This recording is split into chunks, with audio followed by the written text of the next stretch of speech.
Kini terungkap sejarah keberadaan Pondok Pesantren Al Zaitun dengan pimpinannya Panji Gumilang. Menko Polhukam Prof. Dr. Mahfud MD menguak jika Panji Gumilang dan Pondok Pesantren Al Zaitun merupakan rentetan dari Gerakan Darul Islam dan NII yang dicetuskan oleh Kartosoewiryo. Gerakan Kartosoewiryo ini muncul karena bermula banyaknya pejuang dari kalangan Islam di awal kemerdekaan Indonesia yang terpinggirkan dan tidak ditampung dalam tata kelola pemerintahan. Menurutnya hal itu imbas dari politik pendidikan yang diwariskan oleh pemerintah Hindia Belanda yang cenderung diskriminatif. Hanya kalangan Islam yang punya ijazah yang bisa masuk ke pemerintahan.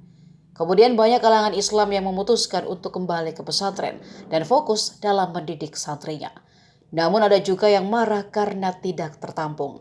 Salah satunya adalah Kartosoewiryo yang kemudian mendirikan Darul Islam atau Negara Islam Indonesia. Gerakan NII yang dibangun Kartosoewiryo menurut Mahfud masih berlanjut hingga saat ini.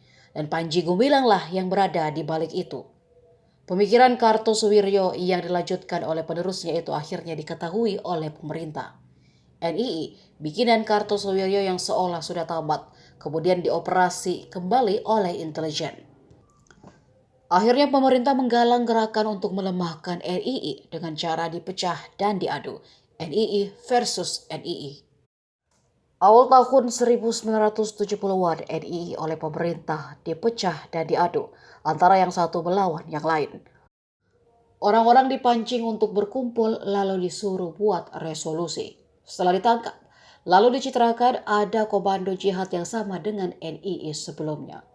Lebih lanjut, Mahfud membeberkan NII hasil operasi dan bentukan pemerintah waktu itu. Salah satu wilayahnya adalah Komandemen 9 yang sekarang menjadi Al Zaitun. Kemudian sesudah merasa nyaman dengan pemerintah, merasa aman, kemudian Panji Gumilang ini memecahkan diri. Menampilkan sosok Al Zaitun yang seperti sekarang. Di balik inilah latar belakang sejarahnya dan pengikut-pengikutnya masih banyak yang memang ideologinya sendiri. Tetapi karena politik pendidikan yang ditinggalkan oleh pemerintah Hindia Belanda yang diskriminatif atau fobi, apa yang dikenal sebagai Islamofobi gitu, maka pada waktu itu sesudah Indonesia merdeka banyak sekali pejuang-pejuang dari kalangan pesantren, dari kalangan umat Islam, anak-anak muda Islam, tokoh-tokoh Islam itu tidak tertampung di tugas-tugas pemerintahan dari negara yang baru ini.